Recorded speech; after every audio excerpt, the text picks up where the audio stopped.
কিসের বিয়ে? মানি না আমি এই বিয়ে। আমি আমার মার জায়গায় কাউকে কোনোদিন আসতে দেব না। বলে বাঁধন উন্মুক্তের মতো ড্রয়িং রুমে থাকা সব আসবাবপত্র ভাঙচুর করতে লাগলো। কাঁচ ভাঙার তীব্র শব্দে চারপাশ প্রকম্পিত হচ্ছে, কিন্তু বাঁধনের এই বিধ্বংসী রূপ দেখে আজ তাকে থামানোর সাহস কারো নেই। অদূরে পাথরের মূর্তির মতো স্তব্ধ হয়ে দাঁড়িয়ে আছে বাঁধনের বাবা আহসান রহমান।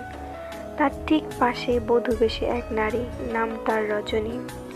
পরনে টকটকে লাল শাড়ি আর সর্বাঙ্গে গয়নার জৌলুস, যাকে কিছুক্ষণ আগে আহসান রহমান বিয়ে করে ঘরে তুলেছেন। রজনীর শাড়ির এক কোণা শক্ত করে মুঠোর ভেতরে খামচে ধরে দাঁড়িয়ে আছে 4 বছরের এক ছোট্ট মেয়ে, নাম তার রুম্পা। বারবি ডলের মতো দেখতে সেই ছোট্ট মেয়েটি বাদামি চোখ জোড়া এখন প্রচণ্ড আতঙ্কে শিথিলে আছে। বাঁধনের দাদা হাজী রহমান এবার কম্পিত কণ্ঠে বাঁধনকে শান্ত করার চেষ্টা করলেন। দাদু ভাই, শান্ত হও, মাথা ঠান্ডা করো। তোমার বাবা তোর জন্য নতুন মা আনছে।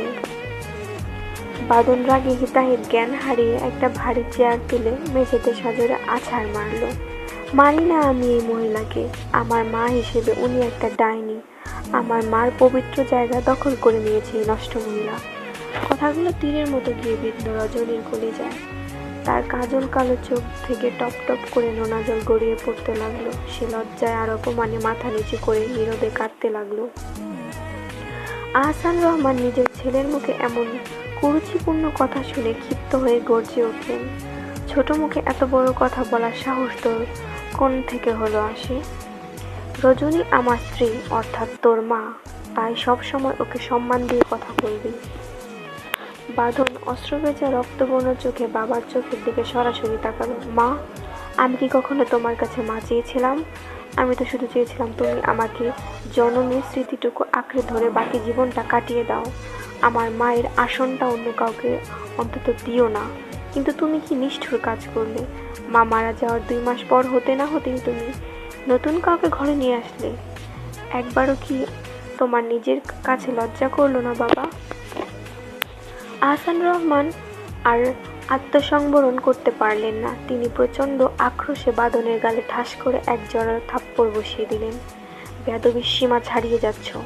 নিজের বাবার সাথে কিভাবে কথা বলতে হয় সে আদবটুকু কি ভুলে গেছিস? বাঁধনের জ্বলন্ত গালে হাত চেপে ধরল, কিন্তু তার চেয়েও বেশি জ্বলে উঠল তার অভিমানী মন। সে ডুকরে কেঁদে উঠল। এখন তো আমি তোমার চোখে সারা জীবনই বেয়াদব আর খারাপ হয়ে থাকবো। নতুন মানুষ পেয়ে তো এখন আমার পর করে দিলে। লোকে ঠিকই বলে, সৎমা ঘরে আসার সাথে সাথেই বাবার চোখে নিজের সন্তান বিষ হয়ে যায়। তার প্রমাণ তো আজ হাতে নাতেই দিলে। নতুন বউ আসতে না আসতেই নিজের ছেলের গায়ে হাত তুলে ফেললেন। হাজী রহমান বাঁধনকে সামলাতে সামলাতে আর্দ্র কণ্ঠে বললেন, দাদু ভাই, তুই শান্ত হ, মাথা ঠান্ডা কর। রজনী খুব ভালো মেয়ে, তোকেও একদম মায়ের মতো আগলে রাখবে। পরম মমতায় তোকে আদর করবে। বাঁধনের চাচা আতিক রহমান এবার এগিয়ে এসে বাঁধনের চোখে নোনা জল মুছে দিয়ে শান্ত স্বরে বললেন, তোর বাবা যা করছে তা তোর মঙ্গলের জন্যই করছে। তোর বয়স তো মাত্র 16 বছর। এই বয়সে মায়ের অভাব যে কতটা তা আমরা বুঝি। রজনী মেয়েটা সত্যি খুব স্বচ্ছ মনের। দেখবি ও তোকে নিজের সন্তানের মতো আদর করবে, স্নেহে ভরিয়ে রাখবে। বাঁধন উন্মাদের মতো আতিক রহমানের হাত ঝাটকা দিয়ে সরিয়ে দিল। সে আর্তনাদ করে বলল, আমি কোনোদিন এই মহিলাকে আমার মা হিসেবে মানব না। উনি একজন জঘন্য মেয়ে মানুষ, যে আমার মার পবিত্র হিংস্রসায় দখল করে নিয়েছে। সারা জীবন উনি আমার চোখে অপরাধী হয়ে থাকবে। আর সেই সাথে এই বাবা নামক মানুষটাও। ঘৃণা করি আমি আমার বাবাকে। I hate my father. বলে বাঁধন হিতাহিত জ্ঞান হারিয়ে কাঁদতে কাঁদতে সিঁড়ি বেয়ে সোজা উপরের রুমে চলে গেল। মুহূর্তেই ঠাস করে দরজা বন্ধ করার প্রচণ্ড শব্দ যেন পুরো বাড়ি কেঁপে তুলল। আহসান রহমান বিধ্বস্ত অবস্থায় সোফায় মাথায় হাত দিয়ে বসে পড়লেন। 4 বছরের ছোট্ট রুম্পার মাথায় কিছুই ঢুকছে না। সেই নির্বাক হয়ে রজনীর দিকে তাকিয়ে বিড়বিড় করে বলল, মা, ওই ছেলেটা এমন করলো কেন? আর আঙ্কেলটা মারলো কেন ওই ছেলেকে? রজনী অঝরে ঝরতে থাকা চোখের পানি মুছে নিজের কলিজার টুকরো রুম্পাকে বুকের সাথে মিশিয়ে জাপটে ধরল। হাজী রহমান এবার তার মেজ বৌমা শিলা রহমানের দিকে তাকিয়ে গম্ভীর কণ্ঠে বললেন, বড় বৌমাকে ভিতরে নিয়ে যাও। এখন পরিচয় করিয়ে দিই এই গল্পের কুশীলবরদের সাথে। এতক্ষণ যে ছেলেটি তীব্র অভিমানে সবকিছু ভাঙচুর করছিল তার নাম জাওয়াদ আদির বাঁধন। বয়স তার মাত্র 16 বছর। এই অল্প বয়সে সে তার প্রাণের চেয়েও প্রিয় মাকে হারিয়েছে। তার বাবা আহসান রহমান আজ নতুন করে ঘর বাঁধতে রজনীকে বিয়ে করে এনেছেন, কিন্তু বাঁধন এই সম্পর্ক কোনোভাবে মেনে নিতে পারছে না। সে তার মাকে এতটাই ভালোবাসে যে সে পবিত্র স্থানে অন্য কোনো নারীর ছায়াও দেখলে তার কাছে অসহনীয়। অন্যদিকে রজনী এক অতি সাধারণ ও দরিদ্র ঘরের মেয়ে। এটি তার দ্বিতীয় বিয়ে। তার আগের স্বামী ছিল ভীষণ উচ্ছৃঙ্খল আর মারাত্মক নেশায় আসক্ত। মেয়ের জীবনে এমন দুরবস্থা দেখে রজনীর বাবা তাকে ফিরিয়ে নিয়ে যান এবং আইনিভাবে বিচ্ছেদ করান। রজনীর কোনো কোল আলো করে আছে তার 4 বছরের ছোট্ট মেয়ে রুম্পা। রজনী তার কলিজার টুকরাকে এক মুহূর্তের জন্য কাছছাড়া করতে চায়নি, তাই নিজেই সাথে তাকে এই নতুন সংসারে নিয়ে এসেছে। এই ছোট্ট মেয়েটিকে ঘিরে এখন রজনীর সবটুকু পৃথিবী। বাড়ির বড় কর্তা হলেন হাজী রহমান, যিনি বাঁধনের দাদা। পুরো বাড়ির মানুষ তাকে বাঘের মতো ভয় পেলেও বাঁধনের কাছে তিনি একদমই অন্যরকম। বাঁধন তাকে বিন্দুমাত্র ভয় পায় না, বরং হাজী রহমানই বাঁধনের সামনে এলে যেন ভিজে বিড়াল হয়ে যান। সবার কাছে প্রচণ্ড রাগী আর নীতিবান হিসেবে পরিচিত এই মানুষটিও বাঁধনের প্রতিটি আবদার আর জেদের কাছে অদ্ভুতভাবে নতি স্বীকার করেন।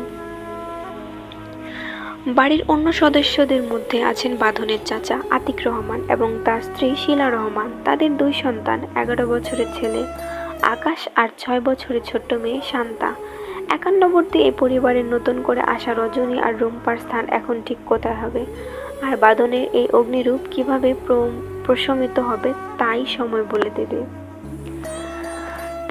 বিকালের সন্ধ্যা ঝরা আলোয় রুম্পা আপন মনে পুরো বাড়ি ঘুরে দেখছে। এত বিশাল অট্টালিকা সে তার এই ছোট্ট জীবনে আগে কখনোই দেখেনি।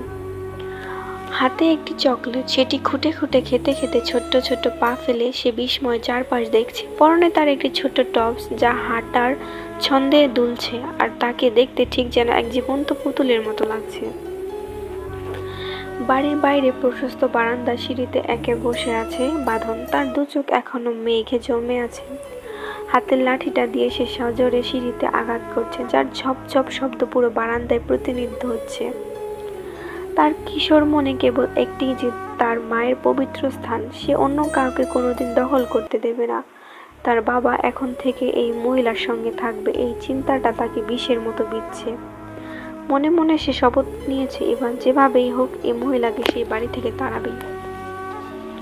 ঠিক সেই সময় বাড়ি দেখতে দেখতে রুম্পা বারান্দায় চলে এলো। সেখানে বাঁধনকে বসে থাকতে দেখে সে থমকে দাঁড়ালো। ছোট্ট রুম্পা গালে হাত দিয়ে গম্ভীর চিন্তায় মগ্ন হলো। এটা তো সেই ছেলেটা যে সকালে সবকিছু ভাঙচুর করলো। রুম্পা গুটি গুটি পায়ে বাঁধনের দিকে এগিয়ে গেল। তার বাম হাতে থাকা অন্য একটি চকলেট বাঁধনের চোখের সামনে তুলে ধরলো। মায়াবী কণ্ঠে বলল, মন খারাপ তোমার? এই নাও চকলেট খাও। আমার মা বলে মন খারাপ থাকলে চকলেট খেলে মন ভালো হয়ে যায়। বাঁধন এক পলক রুম্পার দিকে তাকালো। এই মেয়েটাকেই সে সকালে এই খারাপ মহিলার শাড়ির আঁচল ধরে অসহায়ভাবে দাঁড়িয়ে থাকতে দেখেছিল। বাঁধন আবার ঘৃণায় মুখ ফিরিয়ে নিল। সে তার হাতের লাঠি দিয়ে সিঁড়িতে আঘাত করতে থাকলো, কিন্তু কোনো কথা বলল না। রুম্পা হাল ছাড়ল না। সে পুনরায় প্রশ্ন করল, তুমি কি বোবা? কথা বলতে জানো না? মা তো বলে যারা কথা বলে না তারা বোবা হয়, কিন্তু তুমি তো সকালে অনেক কথা বললে, এখন বলছো না কেন? বাঁধন এবার মুখ খুলল। রুম্পার দিকে রক্তচক্ষু নিয়ে তাকিয়ে অত্যন্ত রক্ষ স্বরে বলল, কে তুই? আর এই খারাপ মহিলাটা কি হয় তোর? রুম্পা বড় বড় চোখ করে অবাক হয়ে বলল, খারাপ মহিলা আবার কি? তুমি কার কথা বলছো? বাঁধন দাঁতে দাঁত চেপে উত্তর দিল, সকালে যার শাড়ির আঁচল ধরে লেপটেছিলি। রুম্পা এবার ছোট্ট ছোট্ট হাতে জেদ দেখিয়ে তেজস্বী কণ্ঠে বলল, খবরদার, আমার মাকে একদম খারাপ বলবে না। আমার মা অনেক ভালো, বরং তোমার মা পচা। মুহূর্তে বাঁধনের মাথায় যেন আগুন জ্বলে উঠল। তার মানে এই মেয়েটা ওই মহিলার মেয়ে, অর্থাৎ তার সৎ বোন। কিন্তু শেষে রুম্পা একই ধৃষ্টতা দেখালো, তার মৃত মাকে সে পচা বলল। কত বড় সাহস এই পুচকে মেয়ের! মুহূর্তে বাঁধন রাগে রুম্পাকে সজোরে এক ধাক্কা মারল। রুম্পা ভারসাম্য হারিয়ে শক্ত মেঝের উপর আছড়ে পড়ল এবং কপালে প্রচণ্ড চোট পেয়ে যন্ত্রণায় চিৎকার করে উঠল, আহ! ঠিক সেই মুহূর্তে আহসান রহমান ফোনে কথা বলতে বলতে এই দিকেই আসছিলেন। তিনি দূর থেকেই দেখলেন কিভাবে বাঁধন রুম্পাকে ধাক্কা মেরে ফেলে দিল। মুহূর্তে তিনি দৌড়ে এসে রুম্পাকে ধোয়াতে আগলে ধরলেন। রুম্পা এবার ডুকরে কেঁদে দিল। এহসান রুম্পার কপালে আর মাথায় পরম মমতায় হাত বুলিয়ে ব্যাকুল হয়ে বললেন, খুব বেশি লেগেছে মা? কোথায় লেগেছে? রুম্পা ব্যথায় নীল হয়ে শুধু হ্যাঁ সূচক মাথা নেড়ে কাঁদতে থাকলো। আহসান এবার বাঁধনের দিকে তাকিয়ে প্রচন্ড আক্রোশে আর রাগে গর্জে উঠলেন, বাঁধন, এটা কি রকম জানোয়ারের মতো আচরণ? ওকে ধাক্কা কেন মারলি? বাঁধন অপমানে আর রাগে ফুঁসতে ফুঁসতে চিৎকার করে বলল, এই মেয়ে আমার মাকে কোন সাহসে পচা বলে? রুম্পা তখনও হেঁচকি তুলতে তুলতে কাঁদতে কাঁদতে অসহায় স্বরে বলল, ও আমার মাকে খারাপ মহিলা বলেছে, তাই আমি ওর মাকে পচা মা বলেছি। আহসান রহমান বাঁধনের চোখের দিকে তাকিয়ে কঠিন স্বরে বললেন, বাঁধন, তুই কিন্তু বড্ড বেশি বাড়াবাড়ি করছিস। ও একটা অবুঝ ছোট্ট মানুষ, না বুঝে একটা কথা বলে ফেলেছে, তাই বলে তুই এভাবে ওকে ধাক্কা মারবি? বাঁধন তার ছেলের হাসি এসে তা হাততালি দিয়ে উঠল। তার কণ্ঠে ঝরে পড়ল এক ভুক ঘৃণা। বাহ বাহ আহসান রহমান, কি চমৎকার রূপ আপনার! সকালে ওই নষ্ট মহিলার জন্য আমার গায়ে হাত তুললেন, আর এখন একটা রাস্তার বাইরের মেয়ের জন্য আমাকে বকছেন। আহসান রহমান এবার নিজের সামনে নিয়ে গম্ভীর কণ্ঠে বলে, বাঁধন, মুখ সামলে কথা বলো। ও কোনো বাইরের মেয়ে না, এখন থেকে আমার মেয়ে, আর তোর ছোট বোন হয়। বাঁধন যেন আকাশ থেকে পড়লো। সে চিৎকার করে বলে উঠল, কে বোন? কার বোন? আমি আমার মা ছাড়া আর কাউকে এই পৃথিবীতে জন্ম দেয়নি, তাই আপনি তাকে আমার সামনে মা বলবেন না, আর না কোনো বাইরের মেয়েকে আমার বোন বলে পরিচয় দেবেন না। আমার ভীষণ রাগ লাগে এসব শুনলে। বলেই বাঁধন আরো এক মুহূর্ত সেখানে দাঁড়ালো না। গজগজ করতে করতে সে বাগানের দিকে চলে গেল। আহসান রহমান এক দীর্ঘশ্বাস ফেললেন। তিনি বুঝতে পারছেন ছেলেটা তার উপর ভীষণ অভিমান করে আছে, কিন্তু পরিস্থিতির চাপে পড়ে তার যে আর কিছু করার ছিল না। আহসান রহমান এবার রুম্পার দিকে ফিরলেন। নিজের রুমাল দিয়ে রুম্পার চোখের পানি মুছে দিতে দিতে পরম মমতায় বললেন, কাঁদে না সোনা, ও তোমার বড় ভাই হয়, ওর একটু রাগ বেশি, রাগের মাথায় অমন করে ফেলেছে। এখন লক্ষ্মী মেয়ের মতো কান্না থামাও। তুমি যদি এমন কান্না থামাও তবে তোমাকে অনেকগুলো চকলেট এনে দেব। চকলেটের কথা শুনে রুম্পার কান্নার বেগ মুহূর্তেই কমে এলো। সে ছলছল চোখে আহসানের দিকে তাকিয়ে নিষ্পাপ স্বরে প্রশ্ন করলো, সত্যি বলছেন আঙ্কেল? আমাকে অনেকগুলো চকলেট দেবেন তো? আহসান রহমান মৃদু হেসে রুম্পার নরম গালে দুটো টেনে দিয়ে বললেন, হ্যাঁ সোনা দেব। আর শোনো, আঙ্কেল নয়, আজ থেকে আমি তোমার বাবা, আমাকে তুমি বাবা বলে ডাকবে, মনে থাকবে তো?